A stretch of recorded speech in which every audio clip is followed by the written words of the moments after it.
Hey guys, it's Nemo and welcome back to the channel.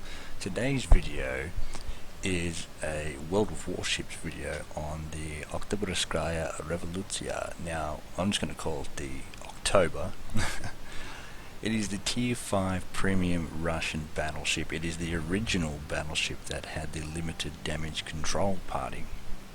As you can see on the screen here, I only have 5, and that is a standard element of all Russian battleships now, and I actually like it. I think it's really handy that it teaches you not to waste your damage control party. A lot of people will get a fire on them, and as soon as that happens they'll just hit the DCP and that will be the end of them. So this teaches you not to just blow your repairs or your damage control.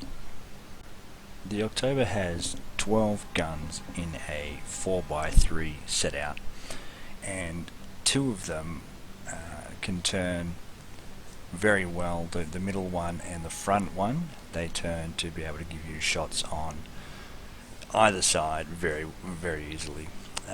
The others take a little bit more time to rotate, so if you're going bow on, you're always going to have at least 2 guns available, which is pretty handy.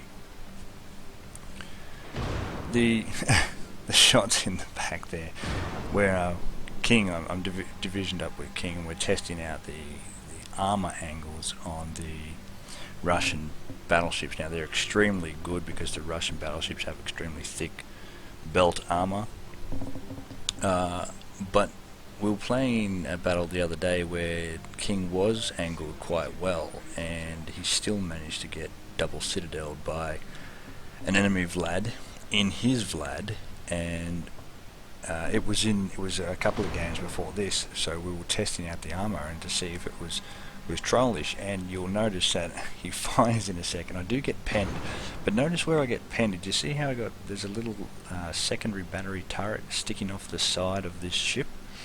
That's where I got penetrated just then, and so that sort of weakens the armor if you're getting fired at an angle, especially from behind. As you can see the way how it sort of flattens out from behind. Anyway, our 12 guns are 305mm guns. Now that's significant because that means we cannot overmatch 25mm of armor, so the nearest threshold is about 19mm. So for those of you who are unsure about overmatch, the overmatch is where we go bow into an enemy ship and you can fire straight through the bow. It's the size of the shell, what level of armor it can overmatch, or what thickness of armor it can just totally ignore. So 19mm of armor, and it's quite significant to the ship. You'll see me fire against a Svetlana later in the battle, where I have to aim at the upper bow of the Svetlana. Svetlana has an icebreaker bow, so she has 13mm of armor at the top, 25mm in the middle, and I believe it's about 70 or 75 on the waterline of her bow armor. So keep that in mind, watch out for that. I'll bring your attention to it when it comes to it. So the October is very slow. If you played the Gangut, it plays very much like a Gangut at Tier 4. I do have a Gangut video coming, but we can watch this for almost how you would play your Gangut. The shells are a little bit more floaty than other Russian battleships, especially the high tiers. If you get used to playing Russian high tier battleships, or Russian high tier cruisers, you're used to rail guns, and down a little bit lower, it's not as noticeable, and definitely not in the October. You have to give a little bit more lead than what you usually would, just so you can get those big juicy broadsides. The King's riding fairly close to me, as you can see. But all I'm going to do is try and split this island. He's going to go down the other side, I'm going to go wide, and what we're going to try and do is get the Congo in a crossfire. It's very handy to get, if you're playing solo or playing in division, if you can split fire, it's much more effective because the enemy can only angle against one of you effectively, and he's going to take a lot of broadsides, penetrations, and damage from the other player. So division, that's quite easy to do. Playing randomly, it's just keeping an eye on your minimap. As you can see, my minimap is always large in the corner. We want to make sure that we can see everything that is going on, and your eyes should be constantly going to your minimap, just checking it, just glances, just checking what's going on. Nice big broadside there. As you see, I had to give it a little bit more lead than I thought I usually would, just so I could get that shot in. There's a shot earlier on where I fired little Monty back there, the Italian tier 5 cruiser, and I don't give enough lead. And at the range as it is, and the Monty's quite quick as well.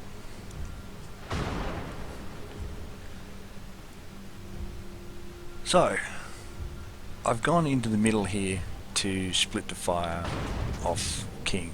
The other thing that you have to be careful of is, you see my angle, I'm trying to keep an angle towards the Congo. I'm more worried about the Congo than I am the Furitaka or the Monty. The Furitaka does have 203mm guns, but at the moment he's running at stock. He's only got 5 of them, only a couple of them can fire because they're behind the island, so I wasn't too worried.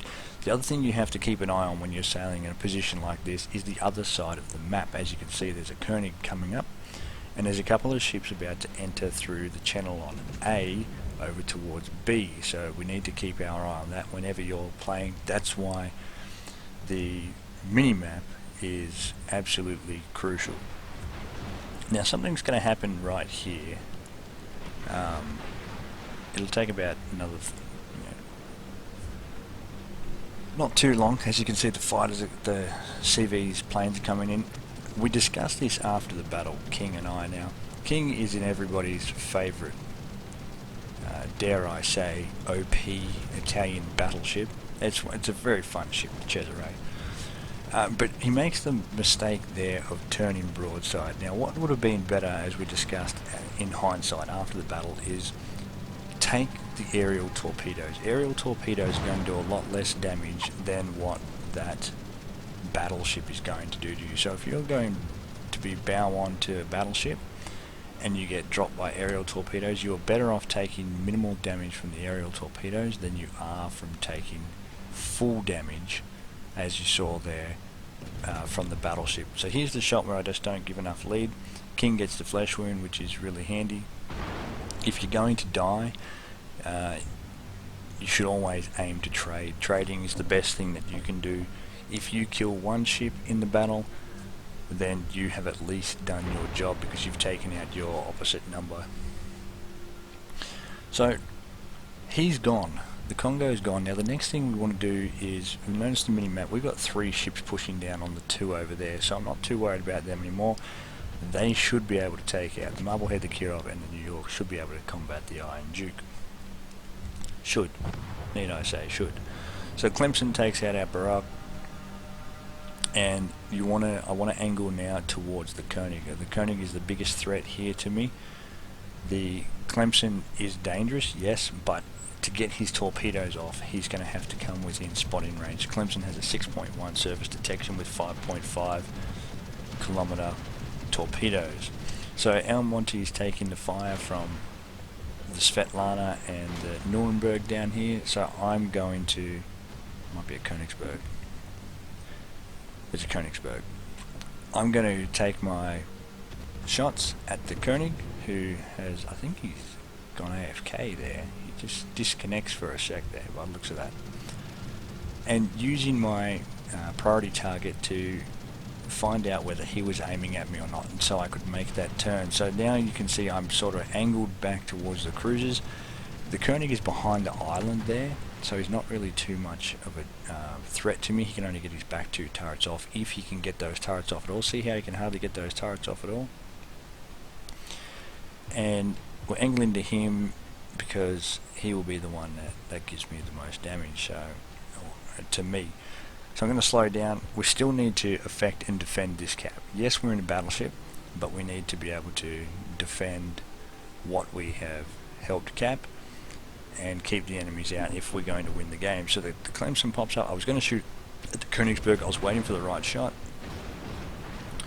but destroyers are always your priority. If you can hit a destroyer, you have to hit the destroyer. And if he's at 10 kilometers, 5 kilometers, or 15 kilometers, you just have to hit that ship. They have too much effect on the battle to let them live. Even if they're not really doing damage, they can still spot so that you can do constant damage. So next threat now is the cruisers about to take our cap. We also have, as you can see, a Congo going up north. We have a AFK Congo.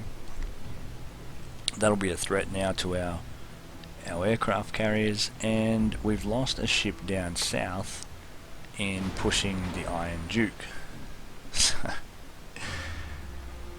It's all happening, isn't it? But this is World of Warships, this is what happens all the time. So you want to keep your angle. The Oktyabr's got pretty good armor. It's quite tanky, and as you can see, it's the minimal superstructure means it's quite difficult to get fires on the decking as well. So the biggest thing you need to be aware of in World of Warships is your positioning. Your positioning is, it's almost 90% of your battle. Your positioning and then starting to get shots off. So here I've sort of got this island with me. The Iron Duke can't really hit me, there's a couple of islands in the way. The Congo can. As you saw, I just took a 6,000 pen damage from the Congo. So I need to be aware of that. So what I could do is angle a bit more to him. So I'm going to go forward a bit more. And at the moment I'm dark. So the one thing with aircraft in the game is that you're always spotted, and it's so annoying. Now I'll just give a bit of overlead here. I was expecting the Svetlana to keep going out, but he's only nosing out, and we don't do as much damage as we wanted to. So the floaty shells would have helped there if he had been going a little faster, but he wasn't. And then again we lose another ship on that cap that I thought we should have bullied on, but we didn't. And one thing I always say to my clanmates, unfortunately, is that remember, when you play World of Warships, you are the team, so you have to pretty much do everything. You have to cap, you have to kill,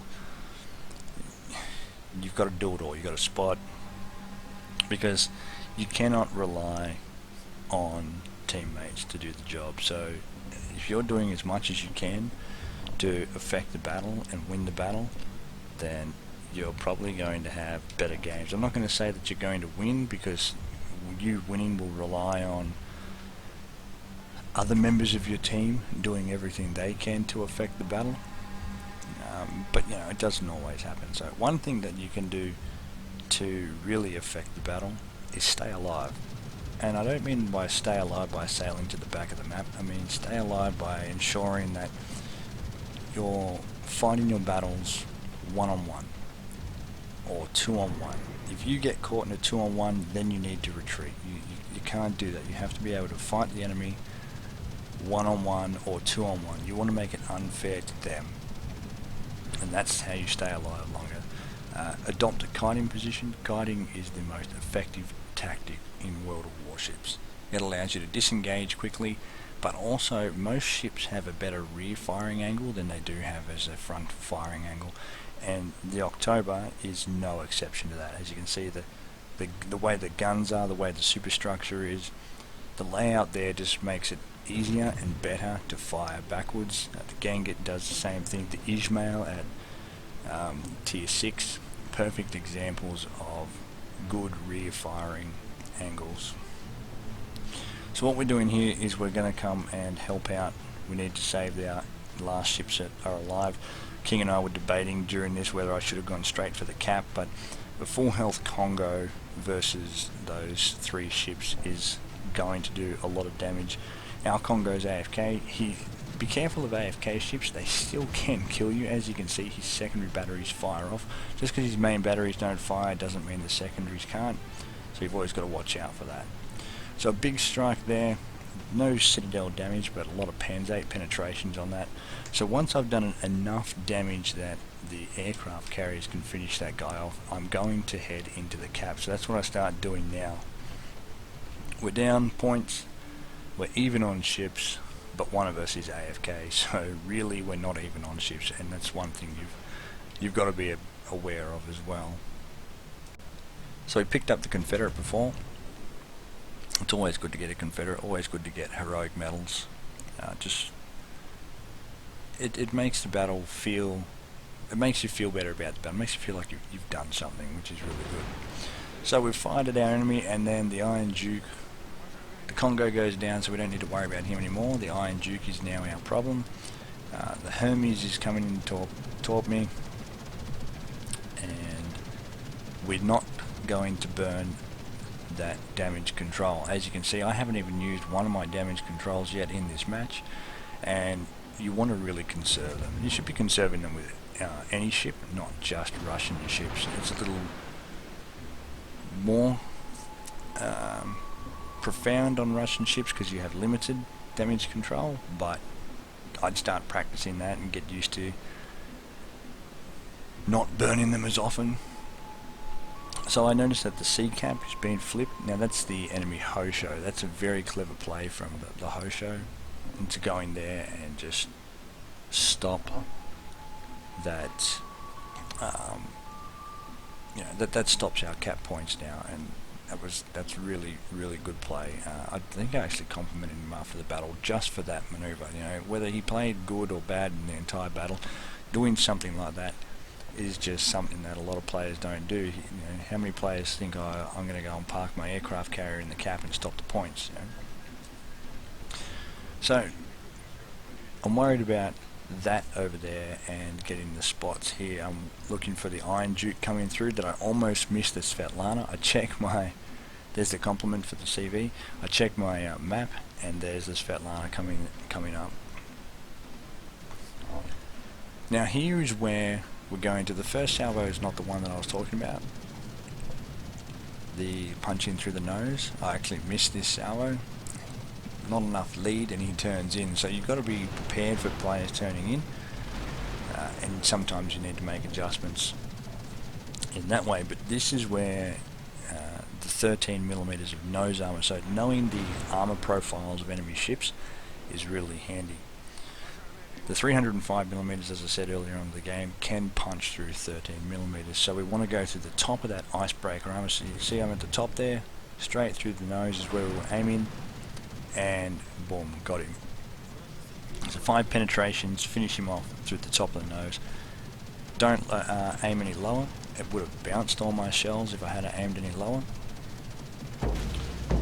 And here's where we talk about that, taking the torpedoes. I mean, obviously I was on the island, but if I had tried to dodge in, I would have opened the broadside to the Iron Duke and possibly been killed. Now, unfortunately, I'm not running my special Russian captain. If I had been, I would have triggered off some more health, which would have been handy. But this is a Russian captain that I've just been grinding up. So what I'm going to do is at the end of the game, I'm going to put in my special Russian captain and do the build that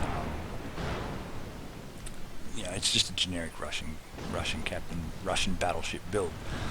So we're going to angle. If this guy had been firing high explosive, he would have killed me, but he's not. He's firing AP, and I commend battleships that use AP, especially ones that are known for HE. But there are times when you really need to use the correct ammunition, and unfortunately he wasn't using the correct ammunition. If he had been using high explosive on British battleships will absolutely wreck anything in the game.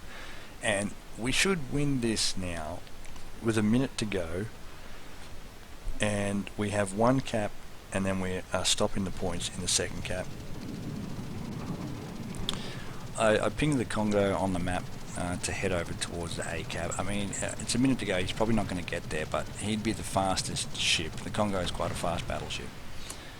To be able to get over to the cap if anyone was going to get there. So what I'm going to do with this Hermes here, he's trying to get the droppers on me for the resets on the cap, or even the kill. I'm very low on health. If he had hit me with a couple, I could have been set on fire and I could have died, but in the space of a couple of minutes there, we used 3 of our damage control parties, and you're just going to keep moving the ship around. You keep moving the ship around when an aircraft carrier is trying to strike you, and it narrows their angle of attack, or limits their angle of attack. As you can see, he has to keep going around. Now, what I would have done if I was playing the aircraft carrier, has gone out a bit wider. You can spot a battleship from the air quite easily, and I would have given myself a lot more room to strike, but he unfortunately didn't, so he drops that off. If you can't get your drop off quickly enough, then feel free to hit F and get your planes back and get a new wave out. So 128,000, nearly 129,000 damage, 1.1 million credits, 20,000 XP, nearly 21, and 9,000 free XP, 3 heroic medals, 3 kills. Now that's because of the recent stack. You can now stack your flags up to 21, and that's why I got that much. 2100 base XP. I was like 1,000 base XP higher than the next best player on my team. So how do we build the Russian battleship? Main armament mod 1, damage control system, and aiming systems mod 1. Now that's for the October Revolution. Your Russian captain is your standard Russian captain. Now this is my special captain. So we have priority target, we've got expert marksman. I've gone with superintendent for an extra heal and an extra damage control. Concealment expert, just to get that concealment down. Fire prevention, because you don't want to burn as much, especially with limited damage control. I would run basics for survivability for 2 points, and then I think I have 3 points left. So you could either run AR or enhanced jack of all trades, or I would, and then the not all, and then the third point would be the expert loader.